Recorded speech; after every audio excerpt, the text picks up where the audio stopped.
അഹങ്കാരഃ. ആരാണ് യഥാർത്ഥ ഭക്തൻ?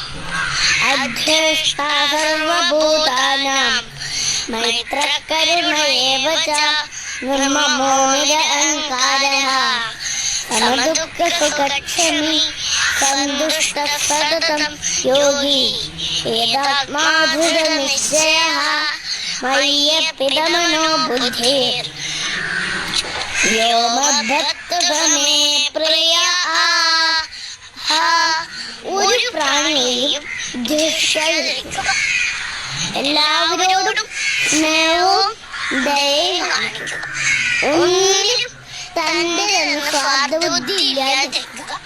അഹങ്കാരം ഉപേക്ഷിക്കുക. സുഖദുഃഖങ്ങളെ ഒരുപോലെ കണക്കാക്കുക. ക്ഷമയെ വളർത്തിക്കൊണ്ടുവരിക. സദാ സന്തുഷ്ടിയും സമചിത്തതയും പാലിക്കുക. ആത്മസംയമനം പാലിക്കുക. സ്ഥിരനിഷ്ഠനായി ഭഗവാൻ മനസ്സും ബുദ്ധിയും ചെലുത്തി ഭഗവാനെ ഭജിക്കുന്നവൻ ആരാണോ ഭഗവാൻ അത്യന്തം ഇഷ്ടപ്പെട്ടവനാകുന്നു. കുരുക്ഷേത്ര യുദ്ധത്തിൽ അർജുനൻ വിഷാദത്തോടെ തളർന്നിരുന്നു. അതുവരെ കേവലം ഒരു തോഴനായി മാത്രമാണ് അർജുനൻ ഭഗവാനെ കണ്ടിരുന്നത്.